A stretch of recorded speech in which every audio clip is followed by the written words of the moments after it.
नमस्कार दोस्तों, स्वागत है आपका मीडिया स्किल्स लैब में। अगर आप कोरल ड्रॉ सीख रहे हैं और आपको टेक्स्ट टूल के बारे में नहीं पता, तो ये वीडियो आपके लिए बहुत ज़रूरी होने वाला है। आज हम कोरल ड्रॉ के टेक्स्ट टूल के बेसिक्स को समझेंगे। उसके फीचर्स को समझेंगे, किस तरह से टेक्स्ट काम करेगा, टेक्स्ट टूल हमारे कोरल ड्रॉ में किस तरीके से काम आएगा। ठीक है, पहले तो आपको ये समझना है कि कोरल ड्रॉ में टेक्स्ट टूल का इस्तेमाल किस किस काम के लिए किया जाता है। आपको अगर नहीं पता तो मैं आपको समझा देता हूँ। देखिए, कोरल ड्रॉ में जब भी हम कोई टेक्स्ट लिखेंगे, सबसे पहले तो वो लिखने के लिए, टाइपिंग के लिए ज़रूरी है। ठीक है, किसी डिज़ाइन, कोई हम डिज़ाइन बनाते हैं, उसके अंदर अगर आपको कोई टेक्स्ट लिखना है तो वहाँ ये ज़रूरी है। और तीसरा, कोई पोस्टर, बैनर, विजिटिंग कार्ड या किसी भी तरह का थंबनेल अगर हम बना रहे हैं तो उसके अंदर इस चीज़ का काफ़ी इस्तेमाल होगा। कोई भी हम थंबनेल बनाते हैं, आजकल तो यूट्यूब पर थंबनेल बनने का एक ट्रेंड है। बिना थंबनेल के कोई वीडियो आपका लोग क्लिक नहीं करेंगे, है ना। जितना अच्छा थंबनेल होगा लोग उसके ऊपर क्लिक करेंगे। तो उस सिचुएशन में जब आप थंबनेल बनाते हैं तो वहाँ पर टेक्स्ट का काफ़ी इस्तेमाल होता है। और काफ़ी अच्छे तरीके से अगर आप टेक्स्ट टूल इस्तेमाल करना सीख जाते हैं तो आपको थंबनेल बनाने में या किसी भी तरह का पोस्टर, बैनर बनाने में कोई दिक्कत नहीं होने वाली। अच्छा, देखिए हमारे सामने जो लिखा है टेक्स्ट टूल, इसका शॉर्टकट की होता है F8। आप अपने कीबोर्ड में F8 प्रेस करेंगे, आपके पास तुरंत टेक्स्ट टूल बनकर आ जाएगा। देखिए अभी मेरे पास क्या सेलेक्ट है, पिक टूल सेलेक्ट है। मैं क्या करूँगा, अपने कीबोर्ड में जा कर के सबसे ऊपर मुझे मिलेगा F8। मैंने F8 प्रेस किया, देखिए मेरा पिक टूल का आइकन चेंज हो गया, एंकर पॉइंट सा बन के आया है। ये हो जाएगा हमारा टेक्स्ट टूल। अब हम क्या करेंगे, अपने डैशबोर्ड में, अपने सामने जो स्क्रीन है उस पर कहीं भी क्लिक करेंगे तो टेक्स्ट टूल की तरह एक लाइन ब्लिंक करने लगेगी, मतलब आपका टेक्स्ट टूल एक्टिव हो गया है। अब आप यहाँ पे कुछ भी लिखेंगे वो आपका यहाँ पर टाइप होकर आ जाएगा।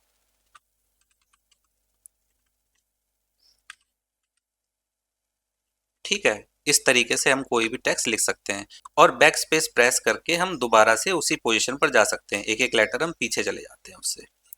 ठीक है, अब मैं आपको समझाता हूँ टेक्स्ट टूल जो होता है कितने तरीके का होता है।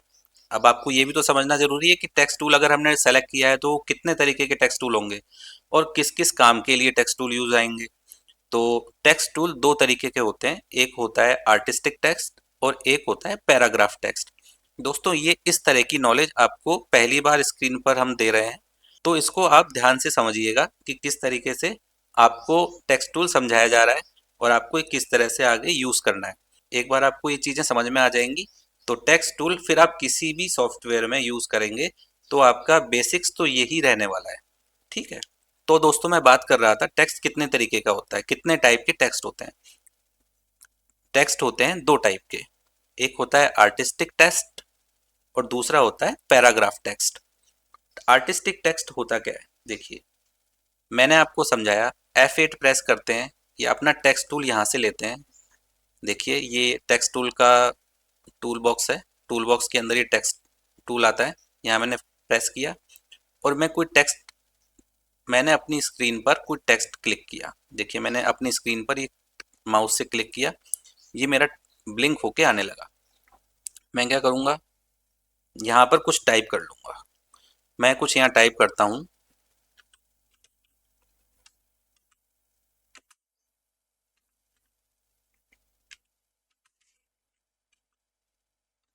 ये मैंने टाइप किया, तो ये हो गया हमारा आर्टिस्टिक टेक्स्ट।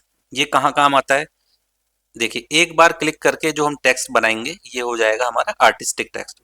इसका काम कहाँ आता है, इसका काम आता है कोई लोगो बनाना है, वहां पर आप इस टेक्स्ट को यूज कर सकते हैं, है ना। इस तरीके से लिख करके हम इसको यूज कर सकते हैं। कोई हेडिंग, किसी चीज का हेडिंग बनाना है, जैसे मैंने मीडिया स्किल्स लैब अपना हेडिंग बना के रखा है, इस तरीके से आर्टिस्टिक टेक्स्ट को यूज कर सकते हैं। कोई हम थंबनेल बनाते हैं, उस थंबनेल में इस तरीके से यूज कर सकते हैं। देखिए टेक्स्ट टूल मैंने लिखा है, इस तरीके से बड़े फॉन्ट साइज में हम इसको यूज कर सकते हैं। तो ये हो गया हमारा आर्टिस्टिक टेक्स्ट। जो आर्टिस्टिक टेक्स्ट होता है इसको हम आसानी से रिसाइज कर सकते हैं। रिसाइज करने का मतलब क्या हो गया, देखिए इसके पास में ये बाउंडिंग बॉक्स बन के आता है, हम इसको इसके पास लेके जाएंगे। देखिए इसका जो शेप है वो चेंज हो गया है। हम यहाँ से पकड़ के इसको ड्रैग करेंगे, देखिए इसका साइज चेंज हो रहा है। तो इस तरीके से आर्टिस्टिक टेक्स्ट को हम चेंज कर सकते हैं। ये इसका एक टाइप हो गया। यहाँ से आप आपको साइज चेंज करना है, आप यहाँ से भी साइज चेंज कर सकते हैं। आपको बस क्या करना पड़ेगा, इसको सेलेक्ट करना पड़ेगा। सेलेक्ट करके अब यहाँ से इसका कोई साइज रख सकते हैं। देखिए ये साइज हो गया। इस तरीके से कोई भी साइज हम इसको दे सकते हैं, कोई भी साइज हम इसका बना सकते हैं। तो ये हो गया हमारा आर्टिस्टिक टेक्स्ट। अब इसके बाद जो दूसरा आता है, जो मैंने बताया था आपको, उसका नाम था पैराग्राफ टेक्स्ट। पैराग्राफ टेक्स्ट होता क्या है? देखिए आर्टिस्टिक टेक्स्ट में तो आपको समझ में आ गया था कि किस तरह से हमने क्लिक किया था और उसको हमने रिसाइज किया था, फ़ॉन्ट चेंज किया था, वो सब चीज़ें। और पैराग्राफ टेक्स्ट क्या होता है? जैसे हमने अपने स्क्रीन पर टेक्स्ट टूल प्रेस करके हम क्या करते हैं, ड्रैग करते हैं। देखिए मैंने ये ड्रैग किया, इस तरह से ड्रैग करता हूं मैं। क्लिक करके आपको रखना है, उसको ड्रैग करना है एक रेक्टेंगल शेप में। देखिए ये मेरा एक बाउंडिंग बॉक्स के साथ में एक लाइन बन के आई है, डैश लाइन। ये जो डैश लाइन होती है, इसके अंदर जो टेक्स्ट लिखा जाएगा वो पैराग्राफ टेक्स्ट होगा। जैसे ये एक और देखिए, ये एक और दूसरा एग्जाम्पल मैंने आपके सामने रखा है, ये वाला। ये हमारा पैराग्राफ टेक्स्ट होता है। पैराग्राफ टेक्स्ट का काम क्या है? इसमें हम ज़्यादा से ज़्यादा कंटेंट को लिख सकते हैं। जितना कंटेंट आप इस पैराग्राफ के अंदर लिखेंगे उतना कंटेंट आता चला जाएगा। इसका यूज़ कहाँ है? अब आप समझेंगे इसका यूज़। देखिए कोई भी हम प्रिंटिंग फाइल बनाते हैं, आपने न्यूज़पेपर देखा होगा, उसके अंदर पैराग्राफ्स के अंदर टेक्स्ट लिखा आता है, कंटेंट टेक्स्ट होता है, वो पैराग्राफ के अंदर होता है। कोई ब्रोशर हो गया, ब्रोशर डिज़ाइन होती होगी, ब्रोशर डिज़ाइन आपने देखी है, उसके अंदर ये टेक्स्ट इस तरह से लिखा होता है। कोई पैम्पलेट है, उसमें कई बार इस तरह से टेक्स्ट लिखे आते हैं। तो पैराग्राफ टेक्स्ट को हम इस तरीके से यूज़ कर सकते हैं। तो आपको दोनों चीज़ें समझ में आ गई हैं दोस्तों। आर्टिस्टिक टेक्स्ट समझ में आ गया कि आर्टिस्टिक टेक्स्ट क्या होता है, किस तरीके से हम उसको यूज़ करते हैं, और पैराग्राफ टेक्स्ट किस तरीके से यूज़ करते हैं। अच्छा, अब एक चीज़ मैं आपको समझाता हूँ कि जो हम टेक्स्ट लेते हैं उसका हम फ़ॉन्ट कैसे चेंज करते हैं। देखिए मेरे पास में एक टेक्स्ट है, मीडिया स्किल्स लैब लिखा आता है। इस तरह से कोई टेक्स्ट है मान लो मेरा, और इस टेक्स्ट में मुझे अपना फ़ॉन्ट चेंज करना है। फ़ॉन्ट चेंज कैसे करेंगे? देखिए ये हमारी स्क्रीन है, ये हमारी पूरी स्क्रीन है, इसमें मेरा कोई टेक्स्ट है, मीडिया स्किल्स लैब, ये टेक्स्ट आ गया। इसका अगर मुझे फ़ॉन्ट चेंज करना है तो मैं सिंपली क्या करूँगा, अपने यहाँ मुझे मिलेगा एरियल। एरियल को मुझे क्या करना है, यहाँ पर मैं इस टैब पर क्लिक करूँगा और मैं इसको ड्रॉप डाउन करूँगा। ड्रॉप डाउन करने के बाद देखिए मेरे पास में कितने सारे फ़ॉन्ट के स्टाइल आ गए हैं। देखिए अलग अलग फ़ॉन्ट स्टाइल आ गए हैं, अलग अलग तरीके के टेक्स्ट आ गए हैं। जो मुझे अच्छा लगता है वो मैं इस्तेमाल करता हूँ, जो मेरी ज़रूरत के टेक्स्ट होंगे वो मैं अपने इस्तेमाल कर सकता हूँ यहाँ से सेलेक्ट करके। जो मुझे अच्छा लगेगा मैं वो यूज़ कर सकता हूँ। तो कहने का मतलब आप अपने टेक्स्ट को यहाँ से चेंज कर सकते हैं। अच्छा, एक चेंज आप यहाँ से कर सकते हैं, और दूसरा तरीका टेक्स्ट को चेंज करने का क्या होता है। देखिए मैं ऊपर मेन्यू बार में जाता हूँ, यहाँ मुझे मिलेगा टेक्स्ट। टेक्स्ट में जाने के बाद जब आप इस पर क्लिक करेंगे तो आपको सबसे नीचे मिलेगा कंट्रोल टी टेक्स्ट। इसका इस ये काम क्या करेगा, एक प्रॉपर्टी बार खोलेगा और उस प्रॉपर्टी बार में आपको इसकी सारी प्रॉपर्टीज टेक्स्ट की मिल जाएंगी। ये मैं देखो, ये मैंने क्लिक किया। क्लिक करने के बाद देखिए मेरे पास में एक टेक्स्ट विंडो ओपन होके आई है। इस टेक्स्ट विंडो में आपको सबसे पहले मिलेगा ए। ए मतलब यहाँ से आपको कैरेक्टर डिसाइड करेंगे कि किस तरह के कैरेक्टर्स हम यूज़ करने वाले हैं। देखिए यहाँ से भी आप टेक्स्ट को चेंज कर सकते हो। ये देखिए आप यहाँ से भी अपने टेक्स्ट को चेंज कर सकते हो, है ना। अच्छा, इसी के ठीक साइड में, इसी के पास में एक टेक्स्ट का साइज होता है, फॉन्ट साइज। इसे बोलेंगे फॉन्ट साइज। अब इस फॉन्ट साइज को हम यहाँ से बढ़ा सकते हैं। देखिए ये, देखिए यहाँ से मैं बढ़ा रहा हूँ, है ना। और दूसरा तरीका होता है, आप यहाँ से भी टॉप में जाएंगे। देखिए टॉप में ये ऊपर यहाँ है, टॉप में आपको यहाँ मिल जाएगा टेक्स्ट का साइज। तो आप यहाँ से भी टेक्स्ट का साइज चेंज कर सकते हैं। ये आपके पास दो तरीके हो गए, फॉन्ट चेंज करने का और फॉन्ट साइज चेंज करने का। और ये यहाँ से भी आप कर सकते हैं राइट साइड से। देखिए ये दोनों तरीके आपको समझ में आ गए हैं दोस्तों। अगर आपको कलर चेंज करना है अपने फ़ॉन्ट का, तो आप अपने फ़ॉन्ट का कलर चेंज करने के लिए यहाँ कलर पैलेट में से कोई भी फ़ॉन्ट चूज़ करिए। आपका फ़ॉन्ट आपका फ़ॉन्ट चेंज हो जाएगा। फ़ॉन्ट का कलर, आपके फ़ॉन्ट का कलर चेंज हो जाएगा। देखिए मैंने ग्रीन कलर किया, ब्लू किया, ब्लैक किया, जो चाहते हैं वो मर्जी आप टेक्स्ट कलर चेंज कर सकते हैं। ठीक है, इस तरीके से आप कोई भी कलर अपना चूज करिए और उसको चेंज कर लीजिए। तो आपको कलर चेंज करना भी मैंने बता दिया किस तरीके से कलर चेंज होता है। अच्छा, दूसरा कलर चेंज करने का तरीका है हमारा, देखिए हमारी जो टेक्स्ट विंडो ओपन होती है इसके अंदर आपको यहाँ पर एक कलर मिलेगा, रेड कलर। देखिए यहाँ पे रेड सेलेक्ट है ना, यहाँ से हम इस तरीके से भी कलर चेंज कर सकते हैं। ये हमारे पास एक कलर पैलेट दे के रखते हैं। अच्छा, देखिए इसमें लिखा आ रहा है CMYK के पैलेट। CMYK के पैलेट क्या होता है? CMYK के पैलेट होता है जो प्रिंटिंग के लिए यूज होने वाले कलर्स होते हैं।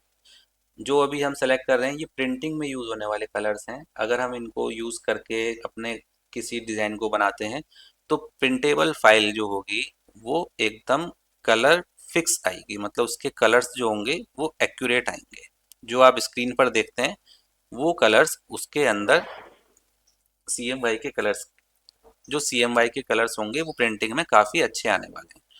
और ठीक उसी के अपोजिट होता है डिजिटल कलर्स, जो RGB कलर्स कहलाते हैं। देखिए RGB पैलेट, RGB पैलेट जो कलर्स होते हैं वो डिजिटली यूज होते हैं। डिजिटली यूज मतलब जो हम सामने स्क्रीन पर देखते हैं वो RGB कलर्स होते हैं जो डिजिटली स्क्रीन पर देखे जाते हैं, और जो प्रिंटिंग में यूज होते हैं वो होते हैं CMYK। अभी फिलहाल के लिए हम इतनी ही जानकारी अपने पास रखते हैं। आगे जैसे जैसे हम प्रो लेवल एडवांस लेवल पर जाएंगे मैं आपको धीरे धीरे ये सब चीज़ें समझाता चलूँगा। ठीक है, अभी हमने सिर्फ कलर के बारे में समझा है कि किस तरह से हम कलर चेंज कर सकते हैं। चलिए, तो अभी आपका ये कलर वाला जो कन्फ्यूज़न था, वो भी कलर वाली जो चीज़ थी वो भी आपको समझ में आ गई है। इसके बाद आता है दोस्तों आपका अंडरलाइन। देखिए जो हाईलाइटेड है वो मैं समझा रहा हूँ अभी आपको, ये वाला है ऑप्शन अंडरलाइन। अंडरलाइन करते ही क्या होगा, हमारे टेक्स्ट फॉन्ट के नीचे एक लाइन बनकर आ जाएगी।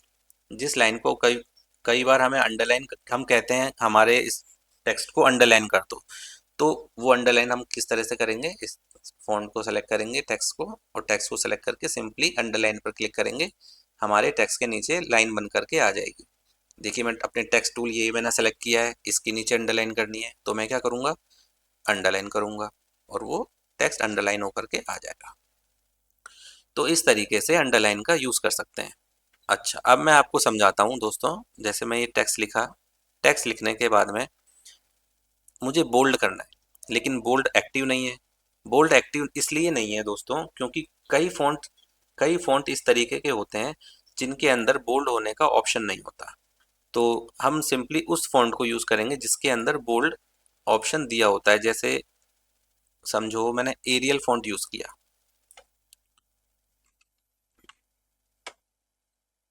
एरियल रेगुलर फ़ॉन्ट यूज़ किया मैंने। देखिए ये हमारे कुछ डिफ़ॉल्ट फ़ॉन्ट हैं जो हमें अपने कंप्यूटर में मिलते हैं। देखिए अब मैं इसको समझाता हूँ। मीडिया स्किल्स लैब लिखा है, इसको मैं बोल्ड कैसे करूँगा। बोल्ड करने के लिए मुझे कोरल में ये बोल्ड बी ऑप्शन मिलेगा, मेक द टेक्स्ट बोल्ड। ये मैंने बी पर प्रेस किया, देखिए मेरा टेक्स्ट बोल्ड हो गया। इटैलिक करना है, मैं इटैलिक पर क्लिक करूँगा, आई इटैलिक हो गया, हल्का सा तिरछा हो जाता है। अंडरलाइन आपको पता ही है अंडरलाइन किस तरीके से काम करता है। तो ये तीनों ऑप्शन मैंने आपको समझा दिए हैं कि किस तरीके से काम करते हैं। चलिए, ये हमें आर्टिस्टिक टेक्स्ट के अंदर इस तरह से हम इसको इस्तेमाल कर सकते हैं। अब इसके बाद पैराग्राफ टेक्स्ट में हम इसको कैसे इस्तेमाल करें। देखिए मेरा पैराग्राफ टेक्स्ट है। पैराग्राफ टेक्स्ट का हमें अगर साइज बढ़ाना है तो हम क्या करेंगे, यहाँ जाएंगे और अपने टेक्स्ट का साइज यहाँ से चूज कर सकते हैं। सपोज करो मैंने 16 साइज लिया, ये मेरा 16 साइज पर ये फॉन्ट बड़ा हो गया है ना। बड़ा होने के बाद मैं चाहता हूँ कि ये बोल्ड हो जाए, तो मैं क्या करूँगा, सिंपली अपने बोल्ड पे क्लिक करूँगा, ये बोल्ड हो जाएगा। पर्टिकुलर कोई टेक्स्ट मुझे बोल्ड करना है तो मैं क्या करूँगा, इस पर डबल क्लिक करूँगा। डबल क्लिक करके मैं सेलेक्ट करता हूँ अपना कोई टेक्स्ट। सपोज करो मैंने सिंपली डमी टेक्स्ट ये सेलेक्ट किया। अब मुझे इसका जो फॉन्ट है वो बोल्ड करना है, तो मैं क्या करूँगा, इसको सेलेक्ट करके बोल्ड पर क्लिक करूँगा और मेरा ये जो पर्टिकुलर ये जो टेक्स्ट जो सेलेक्ट है वो बोल्ड हो जाएगा। सेम टेक्स्ट को मुझे इटैलिक करना है, इटैलिक हो जाएगा, और सेम टेक्स्ट को मुझे अंडरलाइन करना है, अंडरलाइन हो जाएगा। बस आपको इसको सेलेक्ट करके ये बटन प्रेस करने हैं। ठीक है दोस्तों। तो इस तरीके से हम अपने फ़ॉन्ट को पैराग्राफ के अंदर चेंज कर सकते हैं। अच्छा, अब हम चलते हैं अपने नेक्स्ट ऑप्शन में, हॉरिजॉन्टल अलाइनमेंट। हॉरिजॉन्टल अलाइनमेंट क्या चीज़ है? देखिए इसमें कई सारी चीज़ें लिखी आ रही हैं, none, left, centre, right, justify और फोर्स जस्टिफाई। देखिए ये हमारे कुछ अलाइनमेंट होते हैं जो लेफ्ट से अलाइनमेंट करेगा। देखिए मैं अपने टेक्स्ट को लेफ्ट से अलाइन करता हूँ, तो इस तरीके से जो ऑलरेडी लेफ्ट से था दिख रहा है। सेंटर में करता हूँ, देखिए मेरा टेक्स्ट किस तरह से सेंटर में अलाइन हो गया, सारा टेक्स्ट सेंटर में अलाइन हो गया। अगर मैं चाहता हूँ उसे राइट अलाइन करना, तो देखिए मैं राइट अलाइन करता हूँ। इस तरह से कंडीशन के हिसाब से हमारा फॉन्ट हमारा जो पैराग्राफ फॉन्ट होगा वो अलाइन हो जाएगा कंडीशन के हिसाब से। फोर्स फुल्ली जस्टिफाई करना है, तो देखिए ये जस्टिफाई टेक्स्ट हो गया, लेफ्ट और राइट से ही इक्वल हो चुका है।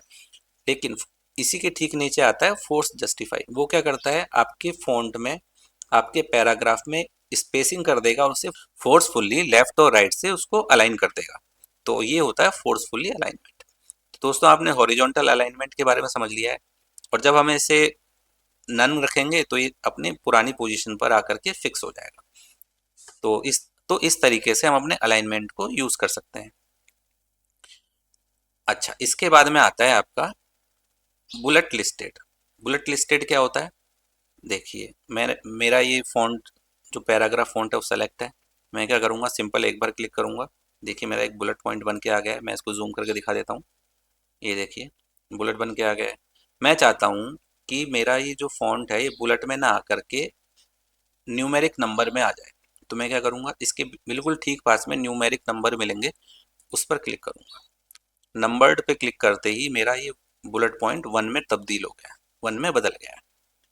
ठीक है, इसके ठीक पास में मिलेगा मुझे ड्रॉप कैप। ड्रॉप कैप क्या होता है, मेरा जो फर्स्ट लेटर होगा वो इस तरीके से, जो आपने मैगजीन वगैरह में देखा है उस तरीके से ये कैप लॉक में बड़ा होकर के आ जाएगा। तो इस तरीके से हमने तीनों ऑप्शन समझ लिए हैं दोस्तों। मैं दोबारा से इस पर क्लिक करता हूँ, मेरा ये ऑप्शन दोबारा से ठीक हो जाएगा। इस तरीके से हम अपने फॉन्ट को यूज़ कर सकते हैं। तो आज मैंने आपको किस तरीके से हमने अपना फॉन्ट चेंज किया था, किस तरह से हमने अपना फॉन्ट का साइज बदला था, बोल्ड किया था, इटैलिक किया था, अंडरलाइन किया था, और भी बाकी चीज़ें, अलाइनमेंट और बुलेट पॉइंट, ये हमने सीखा।